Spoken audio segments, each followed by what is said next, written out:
because I'd hate to do that, Brian. I'd hate to screw them up. Yes. Oh, yeah. All right. Here we go. Ba-ba, test, ba-ba-ba. Okay. Here we go. We got that one. Oh, shit. Take a wild guess who thought he was ready but isn't. Just guess who that might be. I'm going to guess Jay Valentine. Nailed it. Nailed it. Just need 2 Fletchers. The morning stream. And 2 Fletchers. I think that... Ladies. we heard you. Okay. 2 Fletchers are better than 1. 1 in the bush or something. Okay, here we go. It's time to go. Here we go. It begins. Whoop. Better have the read up. That'd be good to have. Okay, here we go. It begins in 3, 2, 1. Coming up on TMS, the German was not all that German. Everyone gets Vegas wrong. Naked guy upsets people. Hide and seek at IKEA. Kevin Smith is making sequels. Buffy actor in trouble again. Fitness geek. Jury duty and more on this episode of The Morning Stream. You can tell a well a woman by the way she wears her hair. You can tell a well a woman anywhere. Wella Balsam Shampoo is made from nature's best. Rich, natural extracts blended to help restore the natural balance of your hair. Whatever your hair type, Wella Balsam keeps it beautiful naturally. You can tell a well a woman by the way she wears her hair. You can tell a well a woman anywhere. Wella Balsam, a natural for beautiful hair. Transparent cloth. The morning stream. The morning stream. The morning stream. The morning stream. The morning stream. The morning stream. The morning stream. Ladies, we heard you. This is the morning stream. The morning stream. The morning stream. The morning stream. Good morning, everybody. Welcome back to TMS for Tuesday, March 17th, 2015. I'm Scott. That's Brian. Well, hello. Brian, happy St. Patrick's Day. Yeah, happy St. Patrick's Day to you, too. Are you wearing green? Of course. I don't want to get pinched. I have a little green on me. See? I have a bunch of green stripes. Yeah, you don't want to get pinched. Somebody on Twitter was saying that you shouldn't get pinched in a family like mine, and I don't know what they mean by that. What does that mean? They said, in a family like yours, you shouldn't get pinched. Yeah. In a family like that, Yeah. I don't know what that means. Can you translate that? I don't know what that means. No, I don't know what that means. I I'm wearing Groot socks, too. Those are green, too. Oh, very nice. Do they, when you take when your dogs are barking, you take your shoes off at night, does it go, I am Groot? Yes. Okay, good. Exactly. That's what Exactly you want what from your Groot socks. Spell Groot. If I yell Groot socks, it sounds like I'm British and I'm saying Groot sucks, and I would never say that. Would never say that. Hey, what's up, everybody? What's going on? How are you? What's happening? Let's get to a show More here. importantly, how are you? You had your doctor's appointment yesterday. Oh, you want to hear the tale? You want to hear what happened? I want to hear tale. Tell tale of your doctor's appointment. I went to a doctor's appointment to find those guns. It's a little Tommy, are you going to tell me where those guns are at? And then he just stares at you with those dreamy blue eyes. Oh, man. All right. Peaky Blinders. See it. It's great. So I went to the doctor, new doctor, German fellow. I mentioned this yesterday, and I was really looking forward to it because I thought, hey, a German guy. Oh, that sounds good. Did you get a chance to get some more accent fodder? Yeah, I expected to walk in here and have him go, so tell me where it hurts, like that kind of thing. I was going to get, the X-ray machine does not work today. And I got none of that. It turns out German descent, 0 accent, no fun at all. Oh, just kind of bleh, pushing here, poking there. Well, here's an idea. New theory. Okay, so it actually was fine. And his voice was more like this. All right, let me tell you what we normally do in situations like that. It was not German at all. Super sad to have that happen because I was really looking forward to making all kinds of fun today of another person with a German accent. It didn't happen. Instead, bold new advice, new theory. We'll see how it goes. I'm not going to bore everybody with it, but it's all good stuff. So well, it's good that he's got a different idea of what might be happening. Yeah, different take. Basically, it does come down to, well, we've tried all the things you're supposed to up to this point, so now we'll see if there's something else happening. And that was super nice of him. So no weird tests scheduled, no strange medications to take, no, none of that tomfoolery. It's just some other stuff. So I'll keep people informed. But I also I don't want to bore people with my stupid thing. Sure. On the air. Because it sucks. But we want to know, when we hit milestones, please don't keep those to yourself. Oh, of course not. We want to know. Yeah. If we have great success, I will tell everyone. Yes. If I end up finding out that there's I have my own Watto or whatever his name is living in my gut. Quado. I always want to say Watto for some reason. No, it's not a little. You're going to race in the pod races today. Let me come out of your chest and tell you your future, Anakin. That's a pretty good Watto. Man. Thanks. I haven't busted that out ever. And not since '99 when it was relevant. Certainly not since '99, yeah. Yeah. Oh, never see this movie again, Anakin. But yeah, unless they tell me that or something, whatever, then I'll bring it up. But just so people know everything's fine. Blood pressure was great. They do all those tests. You go in there. My weight's holding. That's good. I'm right where I want to be goal-wise. All that stuff. Blah, blah, blah. So everything's good. All right. I have something to pile on to something you've already said before. Sure. And it goes a little something like this. I'm watching Bosch on the treadmill. This morning I was on the treadmill, in fact. And did a half hour. Starring Titus Welliver. Titus Welliver, indeed. Man in Black. Yes. From your Lost, yeah. The opposite of Jacob. Based loosely on the Man in Black used throughout various Stephen King novels, by the way. Sure, I'm sure, yeah. I mean, it's, it's all kind of the same. Yeah, plus those guys, they worshipped at the feet of Stephen King, those writers. And so that guy's great, and that show's great, and I'm still loving it, and I'm taking it slowly because I know I've only got one season, and I don't want to just destroy myself through it and wish there was more, because I really do like it. And I'm on the treadmill, so that's what I've saved it for, is treadmill only, right? So a little half hour here, a little half hour there. It's your reward for doing the treadmill. I like that. Yeah, it's weird. Cool. It's weird to be looking forward to treadmill because there's a really smart, well done, noirish, detectives procedural on the air. It's a strange thing. But anyway, I'm watching it, and they goofed Vegas up. The only ball they've dropped, as far as I'm concerned, with this show. I mean, I'm sure detectives probably heard something and went, "Oh, it never happens," or whatever. I get that, but yeah, you know how you were talking about no shows ever get Vegas right? No, they drive through it, and it's just. Give me your examples again. I can't remember. The best example is, they drive down the strip with the top down. Oh, look, they're going by Excalibur. Oh, now they're going by the Stratosphere. Oh, now they're going by Mandalay Bay. Yeah. Oh, here we are in front of the Flamingo. It's like it's completely out of order, and it's like they're making 11 trips back and forth down the strip, and you're just seeing one hotel per trip. Yeah, that's like 18 takes later. Now the edit shows all these different things. It's like I've even seen scenes where somebody is talking to somebody else, and as the camera switches to his point of view, Mandalay Bay's in the background. They flip to the other person answering him in real time, who's standing 2 feet away, and the golden nuggets right to his left. Like, it makes no sense at all. Well, this was kind of like that, except Titus, aka the character in this movie, Bosch, Harry Bosch, has to go to Vegas to see his daughter and his ex-wife. So he is driving to Vegas. The desert part was fine. That looked like a desert. Great. Gets to Vegas. Her house is way up in the beautiful part of, like, super rich, high-end part of North Vegas. Okay. Nowhere near the Strip, okay? Kind of way out of your way. And you wouldn't get... It's not like the Strip is the funnel to all other places when you go to Vegas. In fact, it's the opposite of that. Avoid the damn thing if you want to. I have friends who live there who never go to the Strip ever. They have a full civilization outside of the Strip. And yet the movie or the show is like, nope, he's got to go to North Vegas. Therefore, he is going to enter in at the freaking Mandalay Bay, and he's going to drive all the way down the Strip to the old Fremont Street, and then somehow end up in North Vegas then. Like, it made no sense that he would go that direction. Now, compound that, Brian. Compound that with the fact that for part of that drive, he was going at least the proper direction if you were to start at New York, and go. Right, at Flamingo, and then go down the Strip proper. But then the camera showed him going the opposite direction in the same montage of him driving, going back toward, like, Luxor. Back south towards Mandalay. Yeah. And all that stuff. Yeah. And so that was weird. But then he gets to the house. Nobody's home. He decides to go back down and go to the Aria as if it was just 2 steps back. Okay. So he goes to the Aria to find his ex-wife, who works in the 10th floor in some big security thing where she does some poker analysis or something. So he goes to see her there.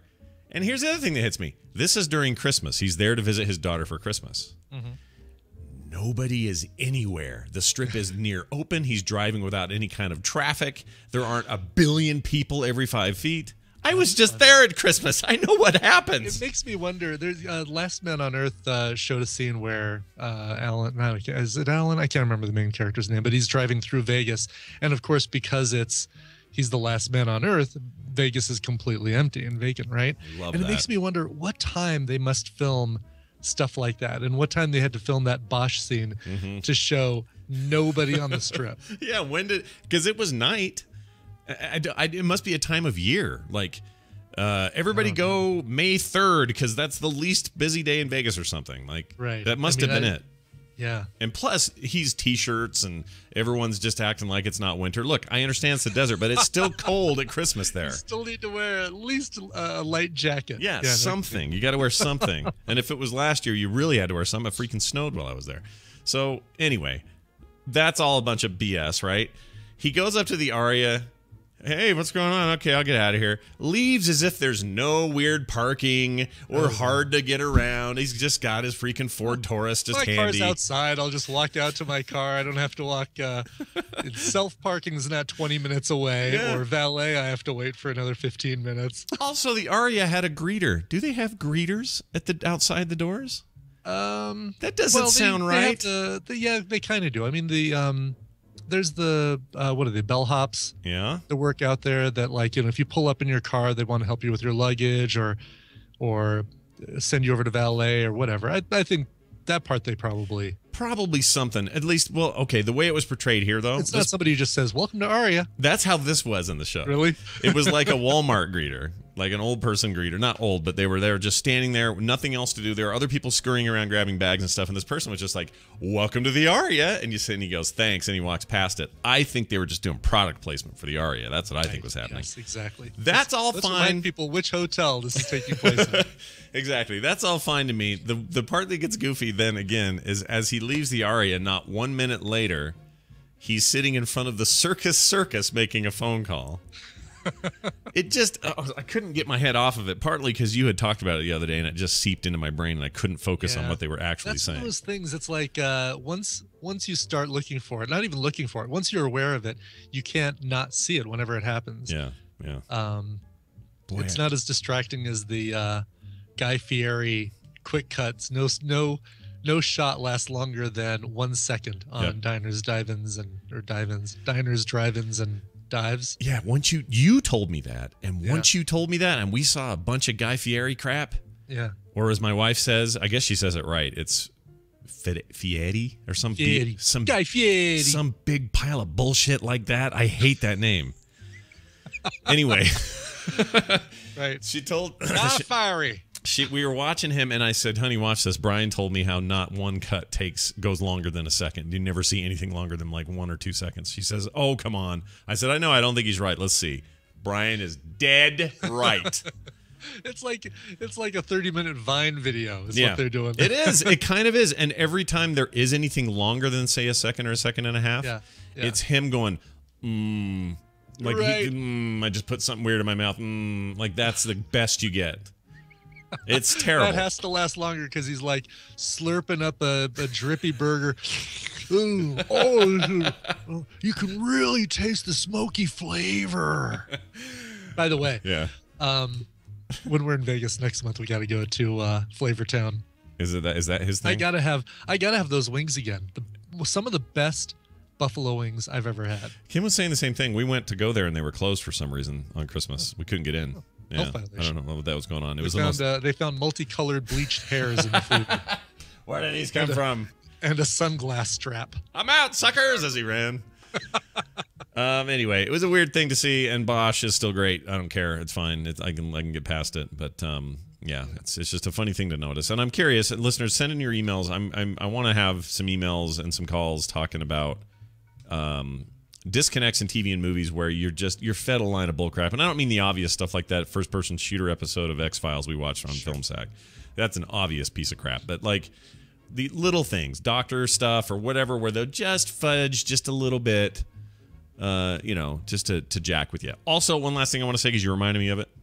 One of my favorite motifs in the world, backdrops, whatever you want to call it, probably because of Stephen King and The Stand. The Stand probably did this to me. Is empty Vegas. There's something about that, dude, and not just empty Vegas. Empty, decrepit, falling apart. Right, exactly. Oh, that is cool. Not Damnation Alley level empty, decrepit Vegas, but no, it is. There is a really cool feeling about that, where it's this, it's this this lush little strip of land that always has people running around and is always, for the most part, kept up. The lights are always lit and and then to see the dichotomy of having it all empty and in ruin with paper, newspapers, getting blown in the wind past it, and old slot machines on their sides, just sitting there, like the flooring is all curled up. The elevators haven't worked for decades. Like that kind of stuff is something about that. I find that just utterly compelling. As a backdrop to a story, put zombies in there, put survivors in there. Don't even care. That's where the Walking Dead spinoff needs to be. I agree, dude. That's the mistake they're making. They're in freaking LA. That's dumb. In LA. No, it needs to be in Vegas. And they need to still have old blue-haired ladies playing slot machines, like chain smoking while the zombie apocalypse is going on around them. Yeah, or even zombie blue-haired ladies going, yanking on the things. That's right. And nothing's coming out, nothing's going in. They're just yanking on those bars. Bandits. I love it. All right. Anyway, hey, there you go. Let's get this show on the road. Well, we're already on the road, but let's get it further down the road. Sure. Let's add Daryl to this call. I have 2 cameras today. You guys want to see how that works? Look at this here, chat room. Ooh. Hold on. Oh, look at that. A little side shot of me sitting here. Hello. Amazing. Very hot. All right, we'll call Daryl. It's not that hot. I'm sitting here in my shorts and t-shirt looking like a slub. And I made that word up.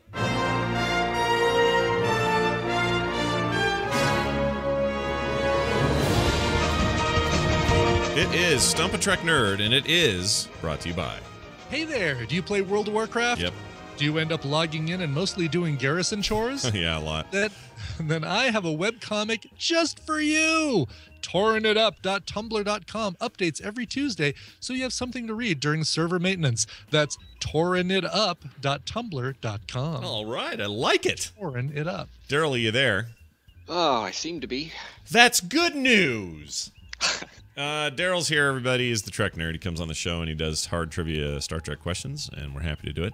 Daryl, let's get your opinion first then. I've asked the question of everyone else. Let's ask you. Are you like me, and do you like the idea of a dystopic, empty, derelict, abandoned Las Vegas? Do you like that idea? Oh, yeah. That's the best thing ever. Why is That's that how it so should be normally every day. Well, that's true. But why is it so compelling, I wonder? I don't know what it is about that. I think what it is, there's this thing about, man creates so much artifice, right? We just build like these big artificial things that we live in, that we luxuriate in, and even if it's not Vegas, just standard buildings in a city. Like the idea of an abandoned New York even is interesting to me, where the plants have kind of grown up around things, like I Am Legend style. Like, I don't know what that is, but I just want to be in that. I want to be in that space. Mm-hmm. It's like a sterilized sewage treatment plant. Yeah. I think part of it is there's a little nihilism. There's a little nihilism in it. That is kind of a cool idea, actually. I like that one as well. Can we have our headquarters there? That'd be all right. But, there's just something about, look what great things we have made, yet when none of us are here. Boy, I really need to watch Last Man on Earth, don't I? I need to watch that show. Because I have a feeling, even though it's primarily a comedy, I have a feeling I'm going to get some of that vibe from it. Yeah. Like not like Night of the Comet, but the same, name a movie where almost everyone's wiped out but a few people. I'm kind of there every time, man. Sure. I freaking love it. All right, anyway, sorry. Daryl. Postman. Yeah, even the Postman, which is such a hot pile of gooby, right? Pile of gooby. It's so bad, but it's so cool to live in that world. All right, Daryl. Star Trek time. Here's a Star Trek trivia question for you. I'm going to ask it of you, and then you're going to answer it based on 4 possible answers. I know this is all new to you, but try to keep up, all right? We've never done this before. This is all new. I wonder how this works. I know, it's kind of shocking. It'll make sense once we get to it. Yeah, don't worry. So here's how it goes. In the Next Generation episode, The Dauphin. I always do that. A young woman. Oh, man, my arm itches. Why is my arm itch? A young woman named Celia comes. Oh man, why is my arm itch? I don't know why. Holy, what's the matter with me? My arm itches like crazy right now. I don't know why. All right. What are we doing? Celia comes aboard the Enterprise. She takes an interest in Wesley. Wesley asks Data about her and who she is. Data explains. Wesley gets a message from another crew member because he is late for something. Who contacts him when Data is speaking to him? So when speaking to Data, what other crew member contacts Wesley? Okay. We're at the point where now we're asking questions like, who starts talking to Joe when Joe's talking to Fred? Right. Yeah. How many? Who's the bus driver at the end of this? All right. So here you go. You neither take plums nor leave plums. Here's your possible answers: A, Dr. Crusher; B, Riker; C, Geordi; or D, Picard. Those are your options: Crusher, Riker, Geordi, Picard. We still have no new food to test because none have come, but some are on their way, I'm told. So Yay. instead, we turn to Daryl with a little Star Trek Today in History Time. What do you got? Okay. Well, way back on this day in 1992, it was the first day of filming on the TNG episode The Next Phase. Whoa, that's a historic Which episode moment. was that? Yeah. Let's see. That's Phase. where there was an outcast guy that was evolving into the next phase of his evolution. Oh yeah, right. Yes. Okay. Sorry, I'm Remember that? goofing with my camera. Great. I don't remember that episode at all. So it does, but that feels historic nonetheless. So congratulations that day in Star Trek history. All right, Daryl, we could get right back to your question, but before I do, I want to. Oh, okay. yesterday, Brian and I got to talk about our favorite TOS episodes, and we did it without you because it was an email. Oh, yeah. And I felt bad about that because it feels dumb not to ask you because you're on here every day talking about this show and its, its legacy. So, as a guy who loves TOS like you do, you've got to have a top three. What would be Daryl's official top three? Well, the top of the top is City on the Edge of Forever. All right. Which most people seem to. There seems to be pretty much universal agreement on Universally right. that. Yeah. Mm-hmm. Hard to get around that. Yeah. And that had who was in it? Who's the lady? Who played Edith Keeler? She's still alive too. Dynasty. Yeah. What's her name, Brian? Her sister. Joan Collins. Joan Collins. Yeah. Yep. Yeah. I was gonna say her sister makes sexy books. Suzanne Collins. Suzanne Collins. Yeah. I hear that. So you know what's funny? Sorry, I don't mean to Or derail no, this. Jackie Collins. Jackie is the one who Collins, does sorry. yeah, Suzanne Collins is the one who makes not so great books. Is she also her sister? She's not. They're not related, Not a are they? sister to her now. Oh, okay.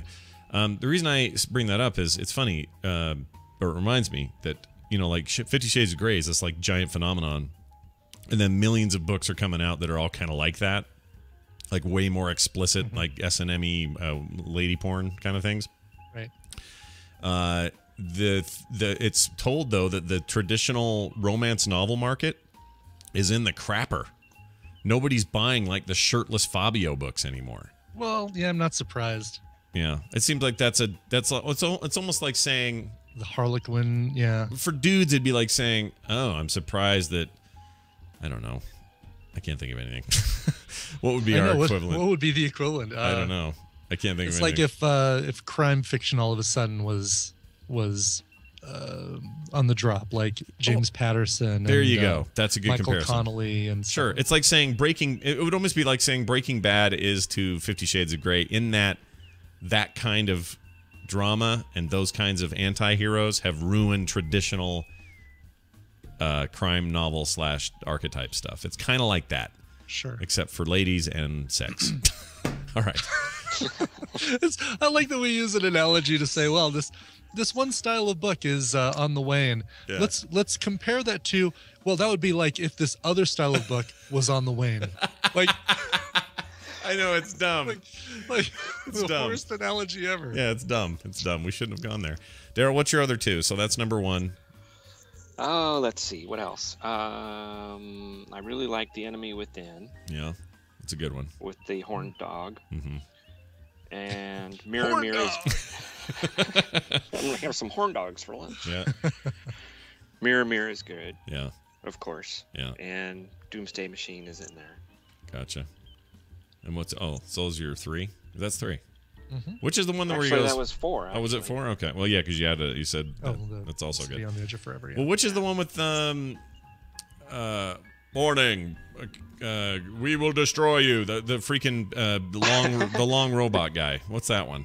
The long robot. Yeah, it's like guy. a tall probe-looking robot that's gonna blow. Nomad. Oh, Nomad. Is that a dumb episode or a good one? Because as a kid, No, I it's a remember. good episode. I remember loving it because Kirk made it go crazy. Yeah, he because talked it to death. Yeah, he talked it to death. It was great. Right. It was great because it was like, this does not compute, and he would say, I'm gonna sing like a bird or something, and then it would like it started steaming out of its ears. Basically, it was real dumb. It's real dumb. Anyway. Yeah, and they had to beam it into. What'd you say, Brian? Oh yeah, Amok Time. That's one of my favorites too. I was gonna say that never seems to show up on the list, but okay, so that is still good though. still Put good. that in my top 3. Kick one of those other ones out. Wow. Okay. Oh, all right. See, look now the real tale gets told. All right, let's get back to And your. what's that other one? Yeah. The one where they with Sark's dad. Naked. What is it? The Naked Now. No, not that one. Man Trap. Not the one where they go to the mobster planet. Journey to Babel. That Oh. one. That's one of my favorites too. Oh, okay, that one's all right. Wait, is that that's not the one with Apollo and all the Greek god things, is it? No. Okay. That's where Spock's dad is there, and he needs a transfusion from Spock. Okay. I wish they did. Oh yeah, no, that one is good. That one's quite good. Yeah. Oh, TOS, it's got stuff. There's some things in it. All right, Daryl, back to your question here. One of these people talked to Wesley while he was talking to Data. Was it Dr. Crusher, Riker, Geordi, or Picard? Go. I want to talk peck battles now. Wait, you're not getting back in, are you? I probably will. That's the thing that's going to bring me back, if anything does. Really? Now that Pet Brian, what Brian has done is he has shown that you can very quickly ramp up the pet battles and get caught up. Easy. Yeah. Well, yeah. I mean, the fact that they give you a stone now that says, "All right, take any one pet all the way up to 25," and all you need to do is just fly your butt down to Daenerys and run that dungeon. You can solo it easily. Yeah. Get yourself a Anubisath idol. Yeah. Bump that guy up to 25, and boom, you are on your way. Yeah. I think you should, Daryl. Get back in. Yeah, Warcraft I've got a calls whole you. slew of pets. That was my big thing right at the end. Oh, really? That's odd. Oh, really? It was pet collecting. Huh. Well, then all your Yeah. pets that you already own, they're already battle pets. So you could Yeah, probably and I've level been some of those battling, guys. too. Yeah. Oh, you have? Okay, I mean, so you're not lately, but Yeah. All right. I forgot you were in Pandaria for a bit, weren't you? yeah. Okay. Well, come on back. The water's come on fine. back. They'll welcome you with open arms. Oh yeah. Open arms and many pets. I can actually win at pet battles. That's the one thing I do good in. I'm horrible at everything else, but pet battles is great. I wouldn't say you're horrible. Well, I did raid with you one time. Yeah, it's not good. That was pretty bad. But I enjoyed it anyway. All right, Daryl, Yeah, it was fun. give us an answer here. What do you think about those people? Who would Oh, who yeah. would interrupt Wesley? Who would even do that? Who would have the gall? Yeah. Oh, let's see. Now, what's the question again? I don't even know. It was Who did what? Somebody on the Dolphin episode. Somebody interrupted Wesley while he was talking to Geordi about, or no, talking to Data. Sorry about this girl, and it was one of these people: Crusher, Riker, Geordi, or Picard. I'm gonna say either Crusher or Geordi. And Crusher was in this episode a lot for some reason. Sometimes she gets the limelight, man. Especially when her Oh. son is involved. Yeah, Or when that's she's having true. dreams. Oh, Wesley, I dreamt about your grandmother again. Your great grandmother. Shades of pressure. Yeah. That would be a terrible St. Patrick's Day episode. She said, Sub Rosa. "Silence, you boob." Oh, we did it on Film Sack and had a ball with it. Yeah. It was a good. Okay, time. anyway. I guess I'll say Crusher, and if that's wrong, then Geordi. All right, well, let's find out if it's Crusher, since the rules say you can only pick one. Here you go. Should have said Geordi. See? I told you just how it would go. That's I should get true. Extra points. Geordi contacts Wesley, saying they're waiting for him in engineering. Wesley can't keep his mind off Salia. Is it Salia? Whatever. Yeah.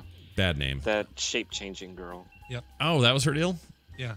Was she the one that had the grandmother with her that would also change shape? Yep. Uh-huh. Oh, I have That's the one. great clips of that somewhere. Oh, I like that one.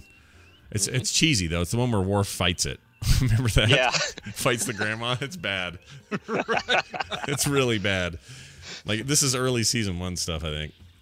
Geordi notices this and tells Wesley to go talk to her. Wesley asks Geordi for advice. Bad idea. Geordi tells him to ask somebody else. He then asks Worf, probably even a worse idea. Here's a clip of all that going down. That is how the Klingon lures a mate. Are you telling me to go yell at Celia? No, men do not roar. Women roar. And they hurl heavy objects and claw at you. What does the man do? He reads love poetry. He ducks a lot.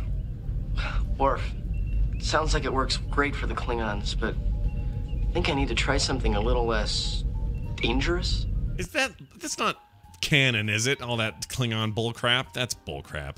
They made that up on the fly. You hurl big objects at each other. It's very sexy. Exactly. That's stupid. All right, well, the man whips out one of his 2 redundant penises. Daryl, let's be done with that. There's your thing. Way to go. 2 days in a row. No, yesterday you got it right. Sorry. Today's the only wrong day. I think, right? Did you get it right yesterday? I don't remember. I don't know. Who knows? I've lost track already. It's only been a day. Daryl's the Trek Nerd on Twitter. You can find him at This Week in Trek at thisweekintrek.com and the Grumpy Cast. And now, join with me as we listen to Daryl play a game with us called, I don't know what. Yeah, I did get it wrong yesterday. Let's rephrase the way I ask this. All right. Rejected Trek idea or stupid thing I made up. What? All right. Rejected Trek idea or a thing you made up. Okay, Yeah. go. It is discovered that the holodeck is causing cancer, so they stop using it. Riker is the most crushed by the news. Yeah. I'd say that's fake. Because how will he see Minuet? I think that they would probably shy away from. Well, number one, I think that might be too lofty a topic, but I think that you'd also want to assume that in this future, when you haven't heard of cancer on any other episode, you would assume that they've figured out a way to treat it. You know what, it. Brian, you're right, because there are in the movies specifically. There's a scene in Star Trek 4, the one with the whales in it, where they're in a hospital, if you remember, and Dr. McCoy sees somebody with cancer, terminal cancer, and says, "What? You guys are still treating this? Oh, in the future." And he rolls one of his little devices over the guy and cures him. Right. Yes. Right. So I don't think cancer is an issue even back in TOS time, let alone 23rd century or 20 whatever it is, Picard time. Now the holodeck's causing Ebola. Now that I'd believe. Oh, that's totally true. Yeah, that one's. Look at Barkley. I mean, he turned into an insect for insects. You got to hose those things out when Riker's done with them. So we believe. I think he's making that up. So is it? And you agree, Brian? You're with me, and you're. I'm with you. Yes, I think it's something that Daryl made up. Daryl, we speak with one accord and say you made it up. Well, this is a really stupid idea, and that's why they rejected it. Oh, really? So this is a real rejected storyline? Dang it! Yes, it was a real idea. Wow. I'm surprised it even got that far. That blows my mind. But what do you know in this strange world? Television highlights of the news of yesteryear. Join us for the news, which is brought to you by. Brought to you by the same thing that I accidentally read earlier. It's torrentitup.tumblr.com. New comics every Tuesday. Nice. I like it. I like what you did there. What are you doing with how are you doing the camera thing? Is that on your PC? No, so on the PC side, I've got 2 cameras hooked up. I always do, but I use. Oh, it's the Twitch right XSplit dealie. XSplit, yeah. It's let me. I'm using all of this and getting it all, kind of tweaking it all because of my secret thing I haven't announced yet. Oh, you're gonna have to. It's gonna kill. It may murder me. I may die, but we'll see. Brian, let's do some news here. Let's see if this shocks you. Okay, shock me. Naked neighbor upset citizens in Charlotte, North Carolina. I'm shocked. Yeah. That it's not in Florida. Yeah, I'm a little shocked too. Residents in Charlotte, North Carolina are very upset over a neighbor they say likes to hang out in the doorway naked. However, police officials say that while the view may not be pleasant, the man is not breaking any laws. So this is the this is the rub. Because he's in his doorway? Yeah. It seems like if you're visible, then you're... All right. I agree. Carry on. Well, here's how it goes. Neighbors told WBTV that the unidentified man has stood naked in his front door several times a week for the last 10 years. The last time was on Friday. I was out rolling the trash can on Friday. Rolling the trash. Is that secret for I'm smoking a doobie? I'm rolling the trash. That's right. And I happened to look over, and he was standing there buck naked. Neighbor Picolia Threet told the station. That's not a name. I think George Lucas made up that name. Picolia Threet. Threat, or the Picolia Threat. That's amazing. That is a Star Wars name. Absolutely a George Lucas name. Yep, it totally is. Then they're going to go down to the planet Finkster and meet Picolia Threat. Planet Finkster. Finkster. That's it doesn't amazing. sound like anything else. That name was completely organic and it's not based on any other words that I just changed a couple letters around in. Yeah, and then Disney bought the whole thing, and now they're never going to hear the story of Picolia Threet. This is bullshit. Neighbors estimate they called the police 30 times since 05, I guess. That's 10 years. Wow. 10 years ago was 05, dude. Think about that. I don't want to think about that. Yeah. The annoyed neighbors took a picture of the man standing in his door in all his glory on Friday. They plan to use the pics to get the neighborhood owners association to file a nuisance complaint. Apparently, that's not illegal for you to stand there, at least not in North Carolina, not in Charlotte, to stand there buck naked in your door. I have a feeling if I did that here in my front door, I don't think that would fly. No, I don't think so either. Because isn't the street in front of you is considered public space, right? I think so, yeah. Your lawn, your property. I don't even own the trees that are sticking out of my front.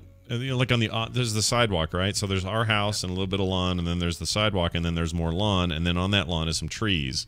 And those, I'm told, aren't even our trees. I think they belong to freaking Tim Burton because they look like they were ripped from every movie he made because they don't grow right and they look like shit.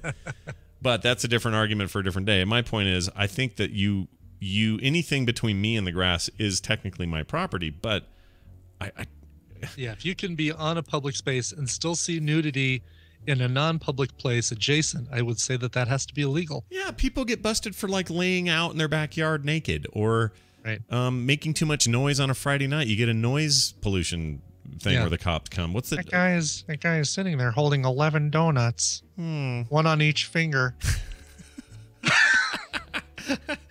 His I don't know why George Lucas is doing it again, but I don't know. His wiener's out.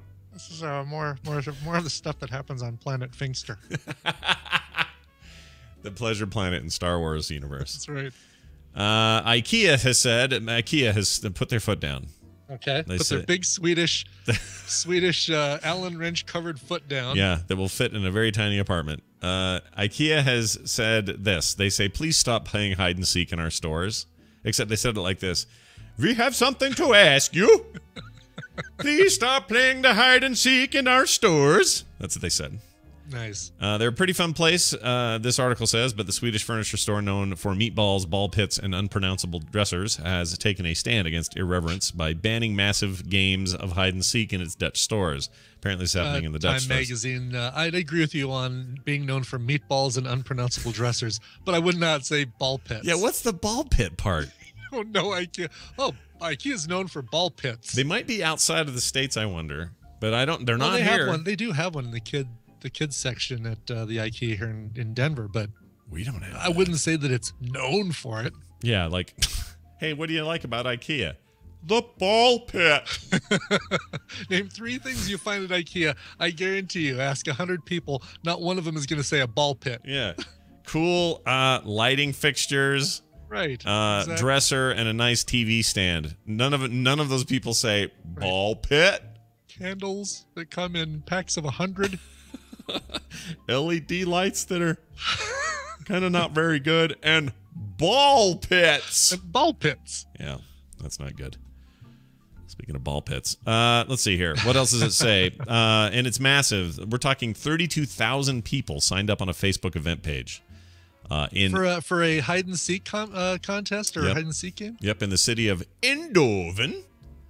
19,000 in Amsterdam and 12,000 in Utrecht. Utrecht. That's where Mashup Man lives. Oh, really? Wonder if he signed up to be in the hide and seek IKEA. They said, "We are too tall. We are very sorry. Go home." It's hard to control, IKEA group spokesman Martina Smedberg says. That's a great name.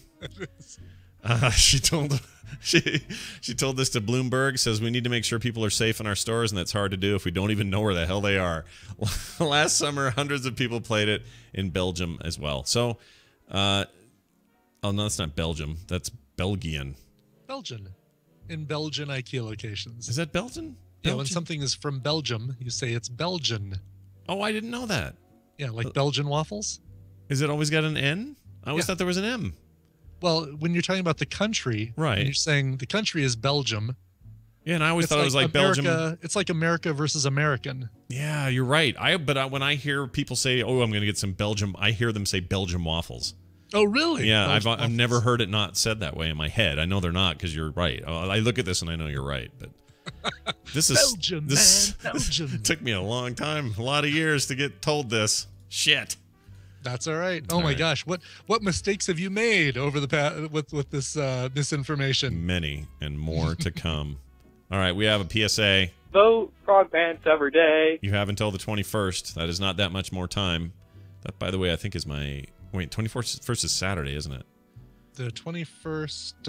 I don't have a calendar in front of me. It's this. Here, let me pull mine up. Yeah, it's this Saturday. Then I think it's Monday. I think it's. Do we know that it's Saturday? Is it Monday? I don't know. I thought we were. I want to say that they did it from a Monday to a Monday. Voting closes March 24th. Oh. Okay. That's is that a Monday? Hold on, that's a Tuesday. Monday. Tuesday. Right. March 24th. Up. Yeah, it is. That's my tooth day. Oh. Tuesday's tooth day. I got to get my crown that day.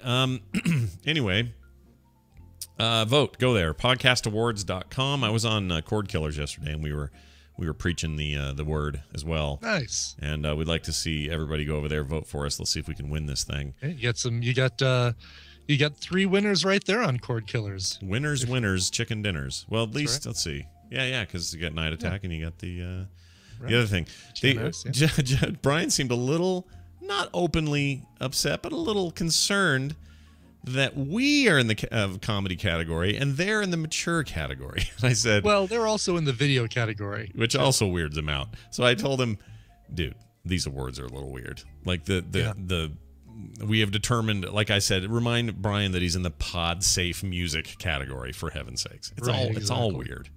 So just, and besides, he does not. Night Attack does not want to go up against the juggernaut that is the morning stream. Oh yeah, who would want that? Look, nobody said Holyfield versus Screech. That doesn't happen. No, but I would pay to see that. I would. Oh my gosh, I would pay. He did some of that. He did celebrity boxing for a while, didn't he? Screech? Yeah, he did. It was there was like one thing where it was Screech versus like Nancy Kerrigan or Boner something. or something. Was like it from? It was Boner from Family Ties or. Right. No, I don't know. Wait, Boner from Family Ties. Was there a Boner? Yeah, there was a Boner in Family Ties. Wasn't it Michael J. Fox's friend named Boner? Yeah. Was that or somebody's friend? Kirk Cameron on the other show had a friend named, I can't remember. Oh, who's TV's Boner? Let's see. TV's Horseshack. That's right, Bestu. It was Horseshack versus Screech. Oh, was that what? Oh, wow, really? That's right, yeah. Oh, wow. Boner's dead. Did you know this? No. I just looked this up. There's a headline on the New York Times that says Boner found dead in Canada. On the New York Times? Andrew Koenig, Kirk Cameron's on-screen best buddy on the Growing Pains TV show ABC. Let's see. I feel like we should have talked about this. We probably did. The actor's father, Walter Koenig. I didn't know he was his dad. What? Pavel Chekhov's kid. Oh my God, my mind is being blown 100 times over. He killed himself. Wow. When was this? This is 2010. We weren't doing a show then. That's why. Wow, that would have been headline news. Oh my gosh, reality. I'm gonna throw something really quickly in the notes that I think also. Oops, that's not it. That also should be headline news for us. All right. That we can. Let's see. Growing pain star, obviously in a lot of pain, depression. Well, that's really sad. Yeah, this is sad. I didn't know that we'd go down the Boner path there. Who knew? Nice one. All right, you're gonna stick something in there. You get a little there something. Oh, it's in red. That's but, okay. British Airways flight to Dubai forced to return to London due to a smelly poo. There you go. There's a link to the article. That's amazing. Okay, hold on. I love breaking news. A smelly poo that stunk up the entire plane. A British Airways plane has returned to London because of a smelly toilet, it says. Plane was scheduled to fly to Dubai. Fly to Dubai. But somebody caused such a stink in the plane's toilet it had to return to London's Heathrow Airport. A local British politician on board, Aleshkevish Nishnakovadev. I'm sure that's exactly right. Yeah, I don't think I screwed that up at all. Tweeted that the plane had to turn back because of a smelly poo in the toilet. Smelly poo. He was not the culprit, it says. The incident happened on Thursday night. Let's see. Said it was... Oh, I don't want to read that part. I'll read it. Oh, geez. Yeah, that paragraph right there. It's nasty. I don't want to read that. Okay, here's his actual tweet from Abishkanev Slachtanev. who, by the way, his Twitter account is the worst thing ever. Look at that. You'd never remember that. CLLR Abishnik Sach. Anyway, he says, insane. Our BA flight to Dubai returned back to Heathrow because of a smelly poo in the toilet. 15 hours until next flight. # British Airways. #. What am I, 55 years old?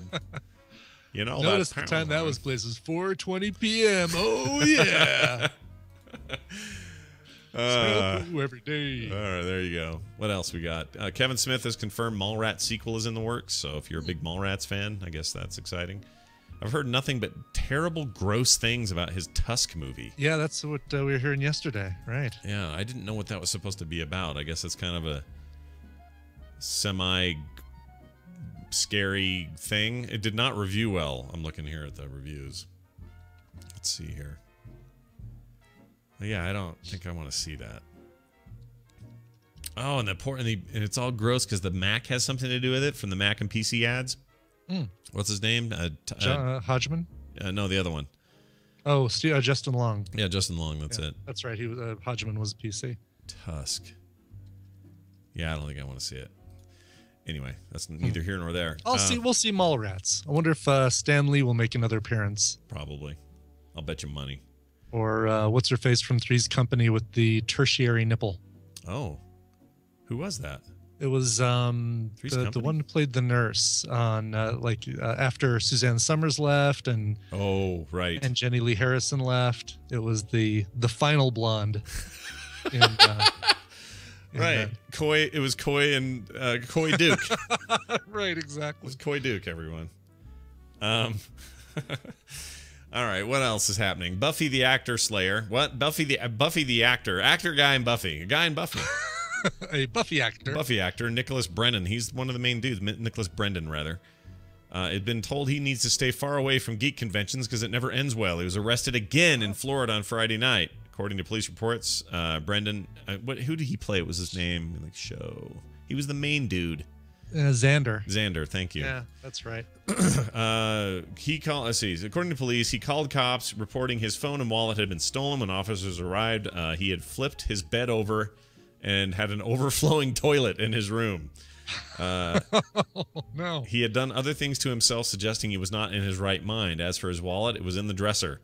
The report states the hotel employees told police Brennan had been mixing pills and alcohol at the hotel earlier in the day. They found a pill bottle. It was filled with 10 pills earlier in the day, and there was only one remaining. TMZ broke the story. He was arrested in February for a similar incident. It was another convention. He did $450 worth of damage to a room and refused to pay his $380 tab for food and beverages. He was busted in October after another incident in an Idaho lobby of a hotel when he got into it with guests and staffers. So, guys, he's got some trouble. Got some issues going on. Apparently, he's married to cosplayer Munda T. Oh. Hold on now. Let's take a look. Spelled Moondatee. Moon. I'll bet you. What's his name knows him? Oh yeah, Munda T. Munda T. Oh, look at her. She's cute. Mm-hmm. They were married in Vegas. Probably, yeah. Oh yeah, judging by that photo with them standing on the Vegas sign in wedding dress. Yeah, I'd say that's probably good. Yeah, that went well for him. Oh wow, look at his arms in this. Google image search reveals a troubled man. Looks like he's got some stuff going on. Yeah. Well, good luck to him. Yeah. Poor Nicholas Brendan. Figure stuff out. Yeah, he came to SLC. He didn't have a problem here. He came to the Salt Lake City Comic-Con. It was fine. Huh. I mean, I actually don't know. You didn't have to clean up the hotel room after him. Right. Who left a smelly poo in room 400? Flipped over the bed and left a smelly poo. A smelly poo. All right, that's going to do it. Let's take a break. When we come back, we will have our own cosplayer on the show. Mr. Bill Duran will be here with Fitness Geek, a great segment that we enjoy very much. After that, we'll have Justin Robert Young here as well, and more stuff after that. Before all that, Brian brought music. What are we playing now? Sure. How about something for Matt McChesney, Brain Goo in the Tadpool? Hello, Lucky and Shamrock. I'd like to request something on or close to St. Patrick's Day for those of us in the Irish persuasion or Irish at heart. Where'd you put those guns? Sorry. Where's those guns, Tommy?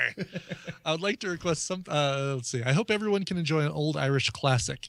Star Trek quote or Irish proverb: A man may live after losing his life, but not after losing his honor. Oh, I like What is that? Is that a Star Trek quote or an Irish proverb? Freaking no idea. That's an Irish proverb. All right. And here's the TMS Irish blessing. He loaded all this stuff into the request. It was great. May Scott and Brian light your days and warm your heart and home. May your path be clear of Mendoza, wherever you may roam. May TMS bless your ears with a joy that long endures, and love the show, though really means the best to you and yours. Oh, I like that a lot. That was great. Yes. Here's mine. I once knew a man from Nantucket. Sorry, what? Go ahead. One of his two requests was we played the other one last year. But we'll play this one this year. The Rocky Road to Dublin, performed here by the Young Dubliners from their 2010 album, With All Due Respect, The Irish Sessions. It's a cover of a song, kind of a traditional song by Harry Clifton, traditional Irish tune. The Rocky Road to Dublin by the Young Dubliners.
Hi, my name is Catherine Lord, and I want to welcome you to the wonderful world of puppies. In this video, we are going to help you understand what's involved in having a litter. By now, you should know your bitch is pregnant. Sometimes a bitch will come earlier, sometimes a few days later. Milk Aid helps aid the bitch. Watch your bitch. What is normal for your bitch? You owe me an apology.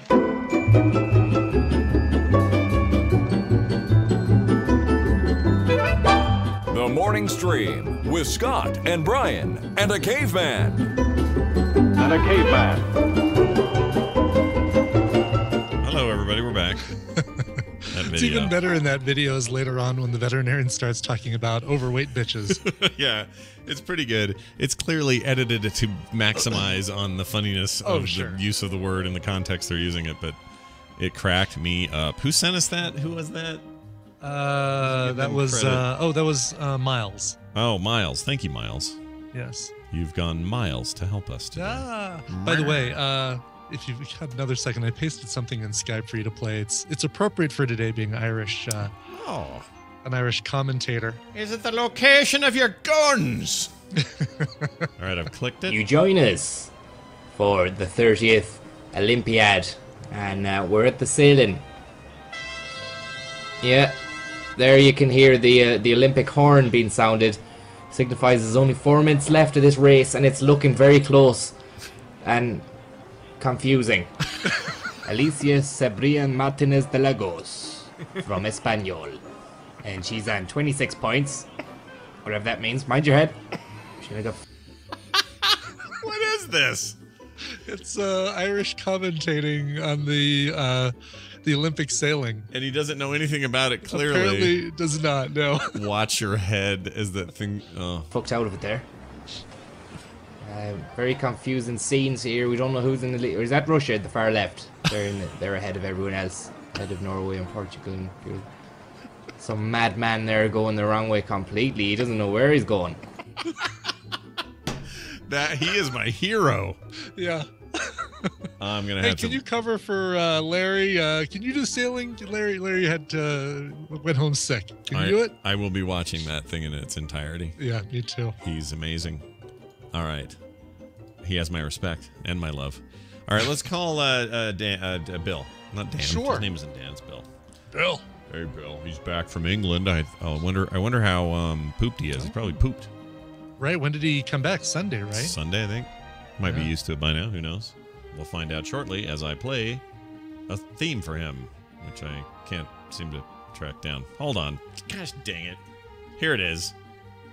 Hodor. No, that was Hodor. Gosh. Oh, here it is. All right. I put Duran and Hodor came up first. Anyway, hey, Bill Duran is here. What's going on? You're back. How are you? You jet lagged or what's going on? I don't even know what planet I'm on. Seems to be Earth. Yeah. Looks like Earth. That's Can't be rough. sure. It's going out. I always hear this about England. Going there, not so bad. Coming back, rough. I wouldn't even know. When I went out there, it was about a 10-hour flight, and I flew out on Wednesday, and I just stayed up until Thursday night. Oh, good gosh. That'll expose your immune system to some goodies on the plane on the way back. Yeah, but otherwise, your sleep schedule's all screwed up. Yeah. Mm-hmm. Well, it's not. It wasn't really that necessarily, but also the entire weekend of convention and drinking with Scottish prop makers and all of that piled up a little bit. So did you how's the food there from a health perspective? Did you feel like the options were reasonable, or were you eating it? Was it all just like we have the stereotypes of just gushy, gross, mush? Every single morning, like without fail, I had their what do you call it? English breakfast every morning. Yeah. Like everyone, I don't know if everyone, but everyone I ran into did that. And that was pretty good. A lot of protein on that plate. Lots of beans and sliced tomatoes and eggs beans, and bangers. Tomatoes, eggs, sausage, bacon. What they're calling bacon. That contributes. To what Veronica says about all conventions. Which is it's a room of hot farts. That's what she says. Yeah. All that beans and bacon. Mm-hmm. Yeah. Other than that, let's see. I mean, I went to a pub. And I got a burger. Oh. It's pretty good. But otherwise, I mean, fairly healthy. So the mad cow disease, that won't kick in for 30 years. You're fine. Oh, okay, yeah. Yeah, don't worry about it. If you eat beef in Britain, as long as you're, I mean, you're already, you know, a guy who's, what are you, 32 now? What are you now? What are you? Yeah. So if you eat a burger in Britain now, you won't be in your 60s until you start having the symptoms of mad cow. You'll be fine. Don't worry about it. Oh, yeah, and all the polyester resin's going to get me by then anyway. That's a good point. You know, I was thinking about this the other day. We don't really have data on what it means to be a cosplayer in 2015. No. With like constant contact to some of these materials, we don't know what any of that means in 20 years, do we? No, what happens when you cut a foam mat and breathe in the stuff that comes out of it? Yeah. We do have some stuff from folks in the effects industry. Like Stan Winston died when he was 66. Didn't make it all that long, and he got cancer, and it seems like it would probably be from many of the toxic chemicals he worked with. Well, what did it? Yeah, see, this is the problem, right? It's for your art, though. And to me, if you're gonna die, it's better that you did it. This is all very morbid, but it's better that you did it for your art and for your passion than it would be because you couldn't stop smoking. You know what I mean? Like, yeah. I would rather read the news that said Bill Duran died early at age 65 because he inhaled a whole lot of weird stuff in his shop. Well, he'll be missed. Than read, Bill Duran drank himself into a stupor and smoked 4,000 cigarettes and had 15 cancers because of it. You know what I'm saying? Yeah. Well, but the only real downside there is just that both cases you just proposed are completely avoidable. Right. That's true. Yeah. Because you can wear masks. You can do ventilation stuff. Like Kim's dad is a wood maker guy, like a carpenter, did all this stuff, and used to refit like old homes in New Orleans with like brand new fixtures and things. And he had a shop where there was always sawdust and always this stuff. So now he is permanently just like going like this all the time, like that. Just his lungs are just there's wood in his lungs basically. So all I'm saying is, hey, if you're that kind of guy out there, whatever it is you're breathing in, there are modern techniques to avoid all of that now. Yep. Anyway, I didn't mean to take you down that path. No, that's fine. Take us down the path you intended. All righty. Hey, let's talk about diet soda again, huh? Okay. Yeah. The folks at nerdfitness.com just wrote a really good article about it. Definitely go check out the article. Look up a recent post on their blog called "Is Diet Coke Bad for You?" And in the article, what I like is they cite a lot of studies. How about that? Like, it's well researched, which is great. Amazing. So you can go in and read those studies if you were so inclined, instead of just saying, "Oh, it's bad for you," which tends to be the reaction. Yeah. And the gist of it is, sugar. We know that sugar is not great for us. Most health-related not injuries, but health-related things can be tied to sugar in some way. You know, like heart disease or diabetes, especially those sort of things. Just because we don't need it, right? We don't. It's sugar is energy that we don't need, especially in the quantities that we consume. Sure, or the form we consume it in, like natural sugars and fruit and things. It's so different than a thing of Rolos. It's like not even on the same planet. But you can still, if I eat 5 to 10 apples, right? I'm getting a crap ton of sugar. Yeah, for sure. It's just not concentrated like eating, candy, or like this. My German friends gave me this candy. What is this? Lark gummy? I don't know. It's like something we test in the morning. Ugh. Yeah, definitely. Right. I mean, they're really delicious. I eat one of these a day, by the way. But isn't the bigger threat is like refined sugar, right? Like, isn't that the thing everyone worries about the most? Is the stuff in drinks and the stuff in candy, and as opposed to natural sugars? Again, though, the primary concern there is that it is so super concentrated. You're getting a lot of it. Yeah, good point. Right. So that is like the real demon. So and then diet soda, right, has aspartame in it. And by the way, aspartame in 40 years has never been proven to do anything really terrible, even though people are sure that it does because it has a scary name. So the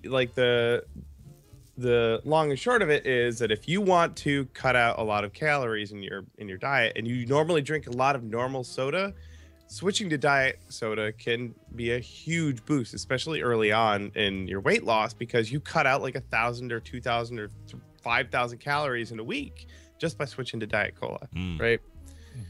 So just jumping to saying Diet Coke is bad for you isn't a really easy thing to say if that's your situation, because it can, and it did for me when I was losing a bunch of weight. It helped out a bunch because I could get that sort of that sugary taste without all the calories that came along with it. So it can be really great for everyone, but it still gets a bad rap, right? Even outside of the whole artificial sweetener thing, and that's because there is definitely a correlation between drinking diet soda and being overweight. Generally, it's because people who drink a lot of Diet Cola feel like, hey, I just saved myself a ton of calories. I could slack a little bit and have a donut today. Right. Or I'll have 5 of these because they're, healthier. Yeah. 5 of these sodas. Exactly. Time my wife buys shoes, by the way. Hey, if I buy 2 pairs, 1 pair is half off. I'll buy 3 shoes, even though we only need 1. Yes, exactly. Yeah. It's the Kim Johnson shoe buying equivalent of diet sodas. Indeed. So anyway, like if you ever gone to the store and you're in line and you've got, I'm being really good. I got a head of cabbage here. I got some steak that's pretty good there. Some chicken. All right, I'm feeling all right. The guy behind you has a cart with like 3 2-liter things of diet soda. It's like, all right, being good. But then the rest of his cart's just full of snack food. Yeah. Yeah. That's when people order like, the McDouble combo with big supersized fries and then get a Diet Coke with that. Oh, yeah. It makes no sense. No. I'm watching my waistline. I'll take the Diet Coke. Yeah, it's like picking a fight with a rabid bear and throwing Smarties at him. Like it it's not going to get you. You're not going to win that fight.